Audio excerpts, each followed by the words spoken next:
आवश्यक भी हैं, क्योंकि वे रक्षा के साधन हैं। किंतु यही शस्त्र कभी कभी ऐसी स्थिति भी पैदा कर देते हैं जो अंतरात्मा पर बोझ बन जाती है और जीवन भर ग्लानि और दुख की भावना से मुक्ति नहीं मिल पाती। अयोध्या नरेश दशरथ भी इसी समस्या से दो चार हैं।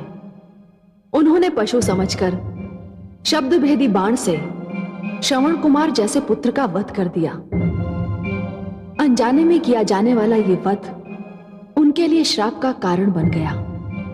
परंतु दिलचस्प पहलू यह है कि श्रवण के माता पिता ने उन्हें यह श्राप दिया है कि राजा दशरथ को भी पुत्र वियोग का दुख झेलना पड़े।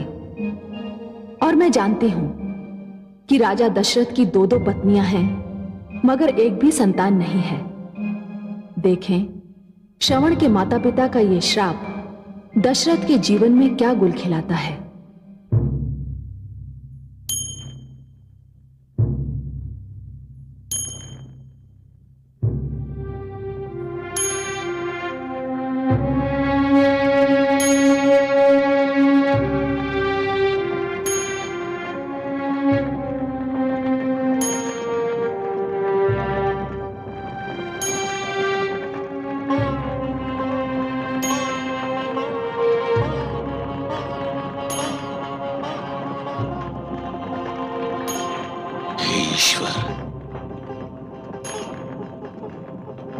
कितना बड़ा अनर्थ हो गया। मेरे हाथों वो पुत्र मारा गया जो एक आदर्श पुत्र था, जो अपने नेत्रहीन माता पिता को कंधों पर उठाकर तीर्थ दर्शन करा रहा था। ऐसा पुत्र संसार ने कभी नहीं देखा।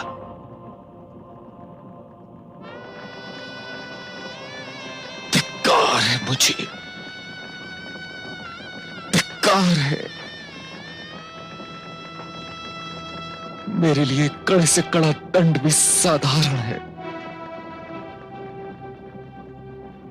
मैं जीवन के अंतिम क्षण तक स्वयं को क्षमा नहीं कर सकूंगा, क्षमा नहीं कर सकूंगा।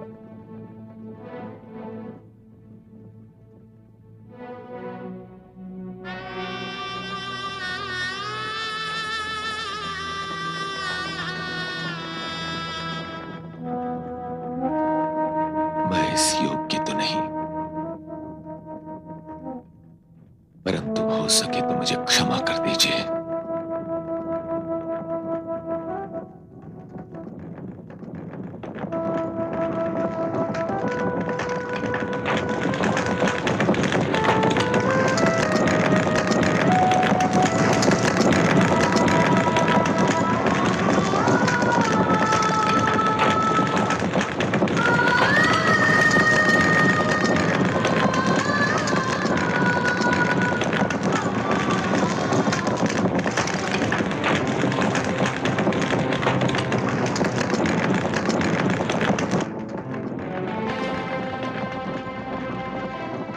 मुझे पुत्र वियोग का श्राप दिया है। कदाचित आपको ज्ञात नहीं था कि दो पत्नियों के होते हुए मेरे एक भी संतान नहीं।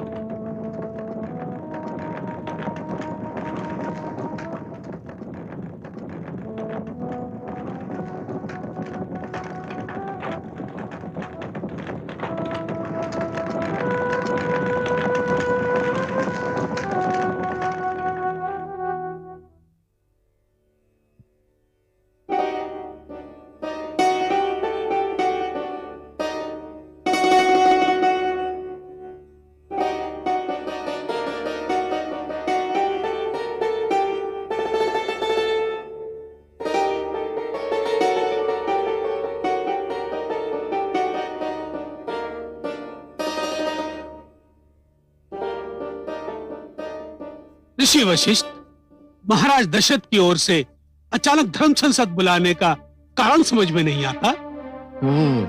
आश्चर्य तो मुझे भी है। राज्य के किसी कोने से किसी अप्रिय घटना की सूचना भी नहीं है। लगता है महाराज आ रहे हैं।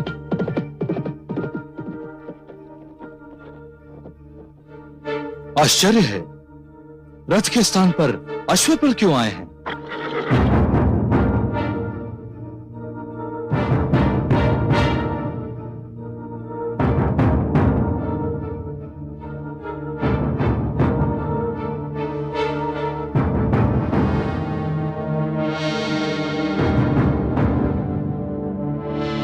यशस्वी भाव। राजन, आपके नेत्र साक्षी हैं कि आप कोई बहुत ही दुखद घटना देखकर आ रहे हैं। हाँ गुरुदेव, जो दुखद घटना मैंने देखी है उसके साक्षी केवल मेरे नेत्र हैं। किसी और ने यह घटना नहीं देखी। मैं एक पुत्र और उसके माता पिता की मृत्यु का उत्तरदायी हूं और धर्म संसद से दंड चाहता हूं। हम जानना चाहेंगे कि क्या हुआ और कैसे हुआ। पशु के धोखे में मैंने शब्द भेदी बाण चलाकर एक युवक की हत्या कर दी और जब यह समाचार उसके नेत्रहीन माता पिता को मिला तो दुख के कारण उन्होंने भी प्राण त्याग दिए। राजन, इस घटना का कोई साक्षी है? जैसा कि मैंने आपको बताया, इस घटना के साक्षी केवल मेरे नेत्र हैं। फिर तो आप चाहते तो इस घटना को छुपा भी सकते थे। किससे? संसार से और अपने आप से? क्या मैं स्वयं को विश्वास दिला सकता हूं कि श्रवण की मृत्यु मेरे शब्द भेदी वाण से नहीं हुई? कि उसके नेत्रहीन माता पिता इस दुख को सहन नहीं कर सके?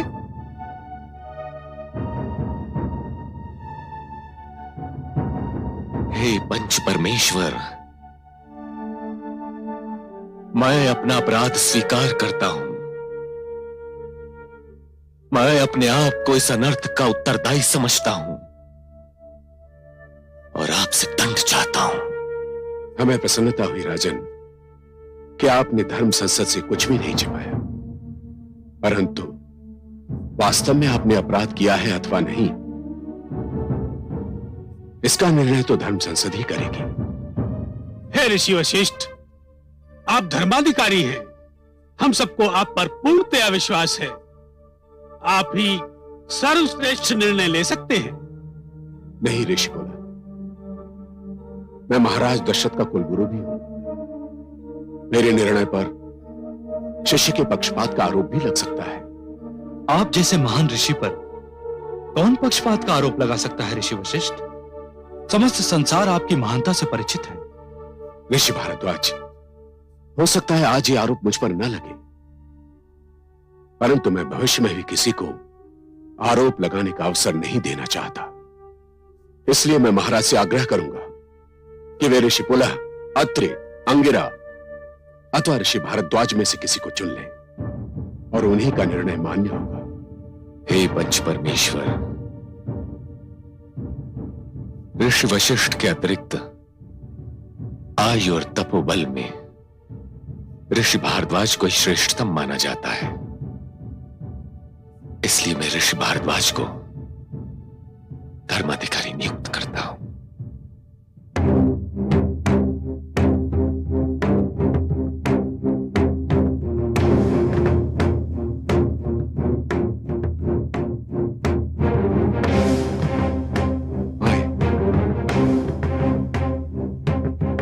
आसन ग्रहण करें।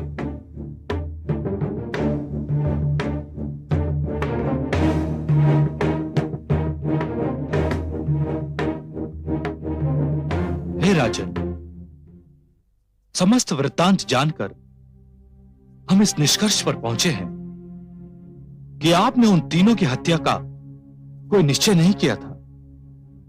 यह सत्य है कि श्रवण कुमार की मृत्यु का कारण आपका ही वो शब्द भेदी बाण था, परंतु इसमें आपके निश्चय की कोई भूमिका नहीं थी।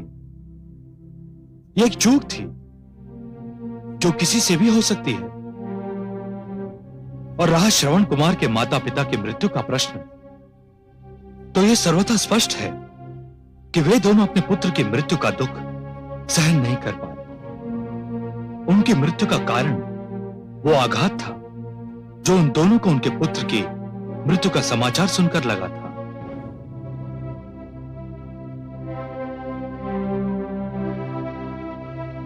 इसलिए हे राजन, मैं आपको इस हत्या का अपराधी नहीं समझता, और क्योंकि आपने सत्य से कार्य लिया, इसलिए आपको किसी तरह का दंड देना भी अनुचित होगा। किंतु हे राजन, शब्द भेदी बाण सदैव ध्वनि को सुनकर चलाया जाता है, और यह ध्वनि किसी की भी हो सकती है, जैसा कि श्रवण कुमार के विषय में हुआ। इसलिए यह धर्म संसद आपको आदेश देती है कि आप भविष्य में कभी शब्द भेदी बाण का प्रयोग नहीं करेंगे, और यही आपका प्रायश्चित होगा। मुझे धर्म संसद का निर्णय अक्षरशः स्वीकार्य है। मैं इस निर्णय के समक्ष शीश नवाता हूं और वचन देता हूं कि जीवन में शब्द भेदी बाण का प्रयोग कदापि नहीं करूंगा।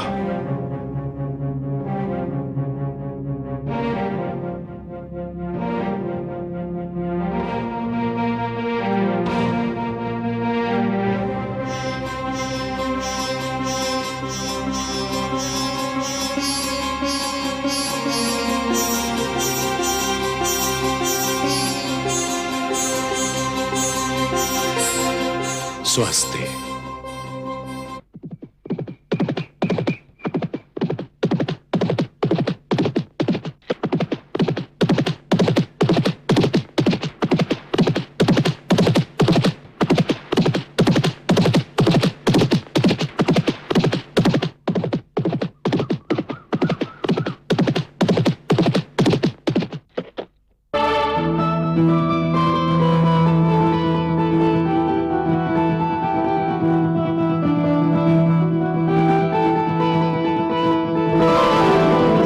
कौशल्या की जय हो।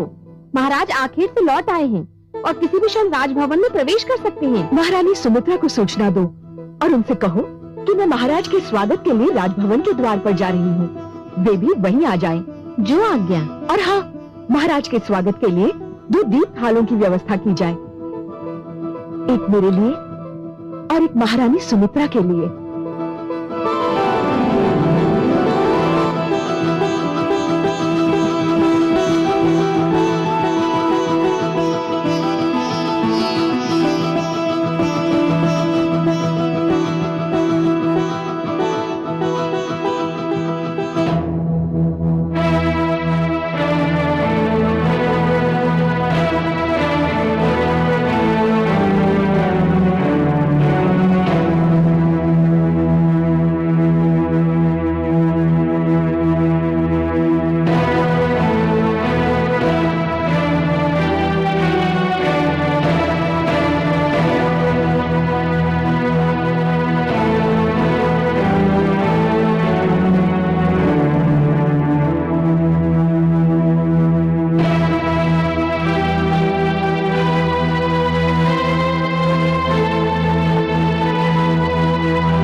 महाराज, हमसे कोई भूल हो गई है क्या, जो आप रुके बिना, हमसे बात किए बिना अपने कक्ष में आ गए? क्षमा चाहता हूं महारानी कौशल्या, मैं बहुत थका हुआ हूं। केवल थके हुए नहीं महाराज, आप बहुत अधीर भी दिखाई दे रहे हैं।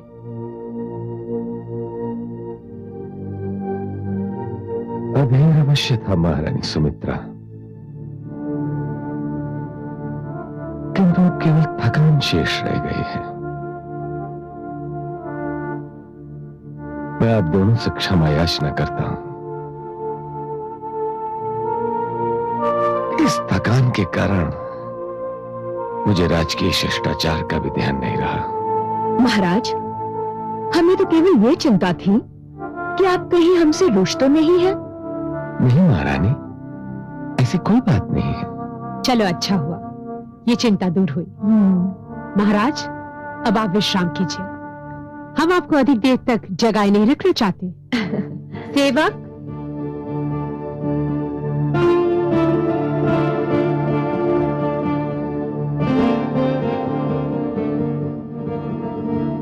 महाराज की जय हो।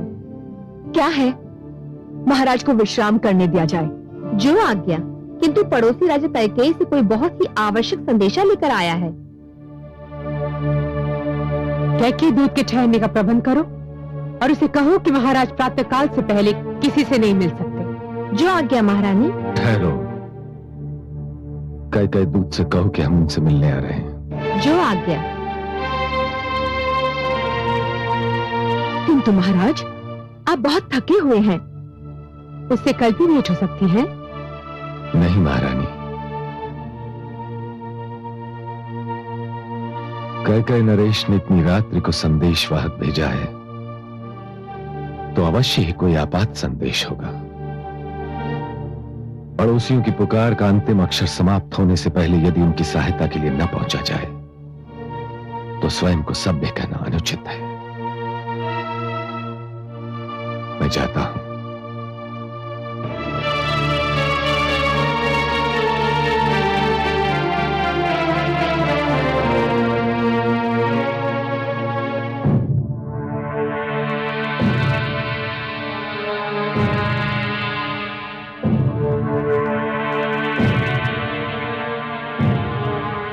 महाराज की जय हो। मैं इतनी रात्रि को कष्ट देने के लिए क्षमा मांगता हूं। हमें कोई कष्ट नहीं हुआ। हम केवल ये जानना चाहते हैं कि महाराज कैकेयी को कोई कष्ट तो नहीं। कष्ट नहीं राजन, वो तो घोर संकट में है। क्या हुआ? लंकावती रावण ने सेना लेकर हमारे राज्य पर आक्रमण कर दिया है। हमारी सेना तो कदाचित 2 दिन भी उसके आगे ठहर नहीं पाएगी। महाराज कैकेयी ने आपसे सहायता चाहिए है, और वो भी जितनी शीघ्र संभव हो।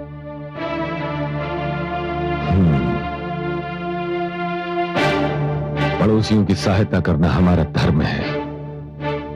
कैकेयी नरेश से कहिए कि वे चिंता न करें, हम कल ही अपनी सेना लेकर उनकी सहायता के लिए पहुंच रहे हैं। महाराज दशरथ की जय हो।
कैकई नरेश,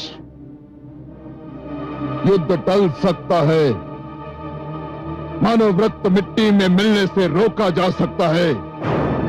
तुम सर्वनाश के संकट से बच भी सकते हो, किंतु सबका केवल एक ही उपाय है कि तुम आत्मसमर्पण कर लो, मेरी प्रभु सत्ता स्वीकार कर लो और लौट जाओ यहां से, लौट जाओ। हम कहां से लौट जाएं लंकेश?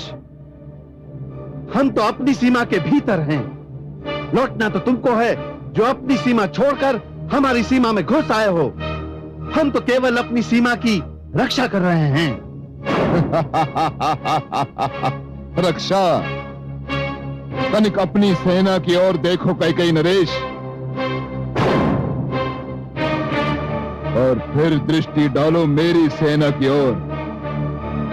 मेरी सेना बाढ़ की रेले के भांति तुम्हारी सेना को तिनके की भांति बहा ले जाएगी।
चिंता न करें कैकई नरेश, मैं आ गया।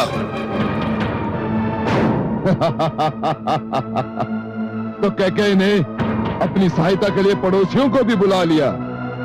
संकट के समय एक पड़ोसी की सहायता करना दूसरे पड़ोसी का धर्म है, और अपनी राज्य सीमाओं का विस्तार करना मेरा धर्म है, रावण का धर्म। मुझे प्रसन्नता है अयोध्या नरेश कि राज्य सीमाओं के विस्तार की इस योजना में कैकई के साथ आपने अयोध्या का नाम स्वयं जोड़ दिया। हे लंकेश, बलपूर्वक अपनी सीमाओं का विस्तार करना प्रकृति के सिद्धांतों के विपरीत है। अच्छा है कि सब अपनी अपनी सीमाओं में रहकर फले फूले, यही शांति, समृद्धि और सभ्यता की मांग है। मैं असुर हूं महाराज दशरथ, असुर। असुर सभ्यता और मानव सभ्यता कभी मिलकर कोई निर्णय नहीं कर सकते, केवल लड़कर कर सकते हैं। इसी कारण वार्तालाप में कोई लाभ नहीं। आक्रमण करो, आक्रमण!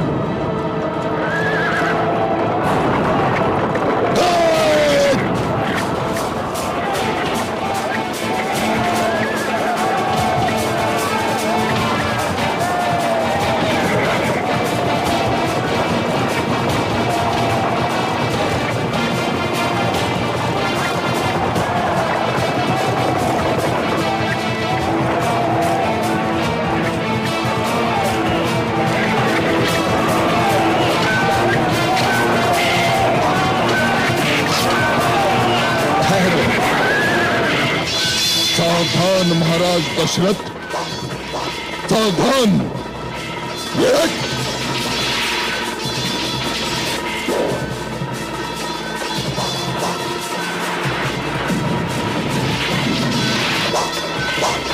सावधान।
महाराज दशरथ,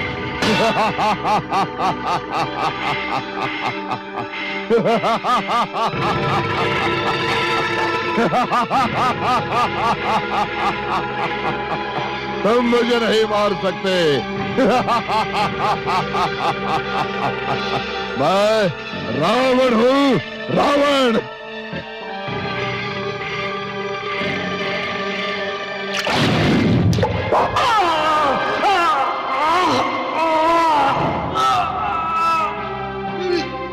जाओ, उसी प्रकार एक दिन तुम भी अपने पुत्र वियोग में तड़पोगे, पुत्र वियोग में तड़पोगे।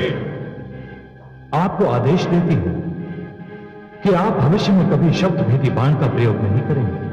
मुझे धर्म संसद का निर्णय अक्षरशः स्वीकार्य है और वचन देता हूं कि जीवन में शब्द भेदी बाण का प्रयोग कदापि नहीं करूंगा। महाराज दशरथ, मैं यहां हूं।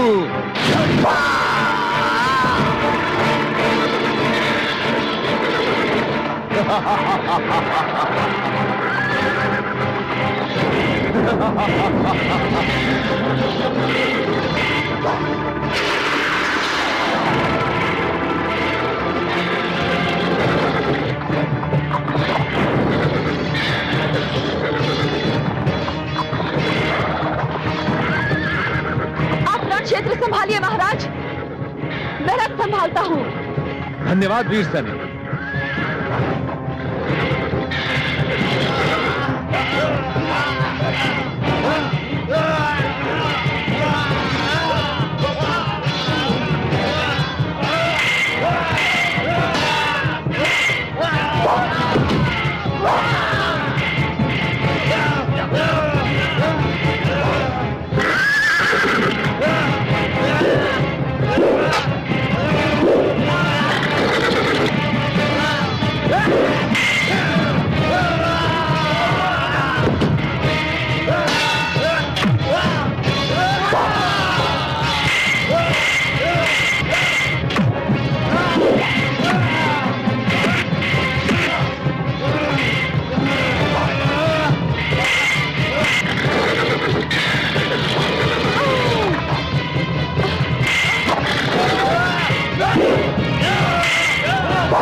महाराज दशरथ,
चलो सारथी, चलो सारथी, चलो चलो।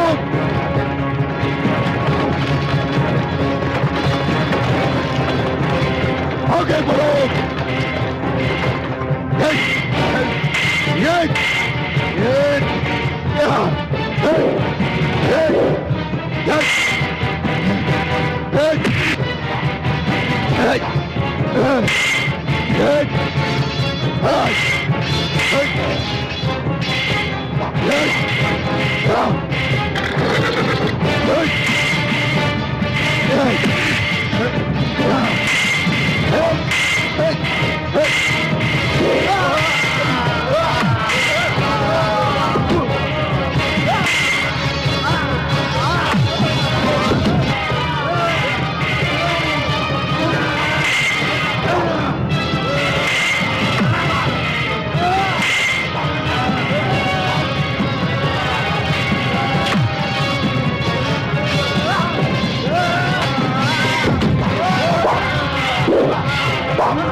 रुक जाओ। लंकापति रावण तुम्हारे साथ है। रुक जाओ, मैं कहता हूं रुक जाओ। रुक जाओ, लंकापति रावण तुम्हारे साथ है। रुक जाओ, मैं कहता हूं रुक जाओ।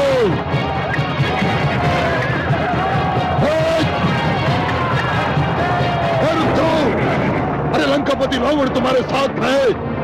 रुक जाओ। जाओ लंकेश, मैं एक पराजित नरेश को बंदी बनाकर उसे और अपमानित नहीं करना चाहता।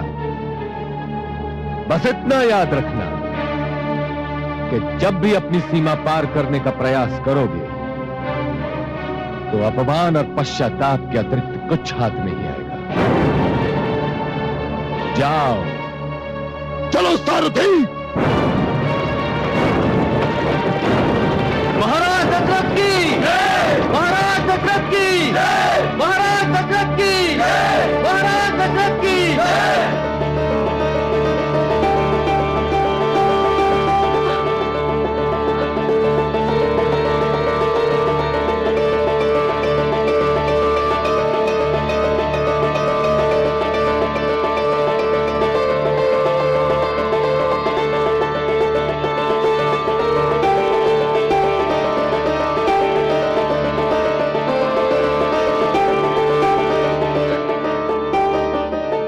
मेरा रथ संभालने वाली, 2 बार मुझे घातक आक्रमण से मेरे प्राणों की रक्षा करने वाली वीरांगना, तुम कौन हो? मैं कैकेयी नरेश की पुत्री कैकेयी हूं महाराज। कैकेयी नरेश ने तुम्हें युद्ध में भाग लेने की अनुमति कैसे दी?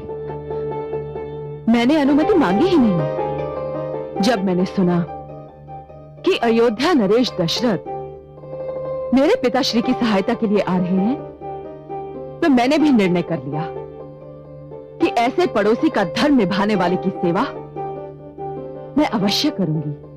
धन्य है जिस जाति की पुत्रियां अपने अधिकारों की रक्षा के लिए डट जाएं उन्हें कोई पराजित नहीं कर सकता। ऐसा सारथी पाकर मैं धन्य हो गया।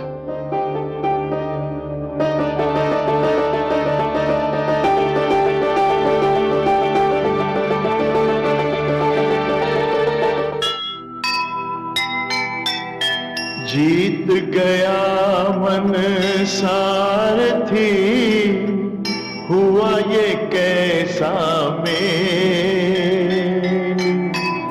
इसमें विधना ने भला खेला कैसा खेल। कैकेयी ने कर दिया वचन साकार, जहां है ऐसी नारियां होगी वहां नाहार, होगी वहां नाहार। जो सुनेगा ये पुराण पाएगा सुख और ज्ञान, पाएगा सुख और ज्ञान। कर्म को ही धर्म जान, प्रेम की तू छेड़तान, प्रेम की तू छेड़तान। बीते युग बता रहे हैं, बीते युग बता रहे हैं, सत्य पथ पे चल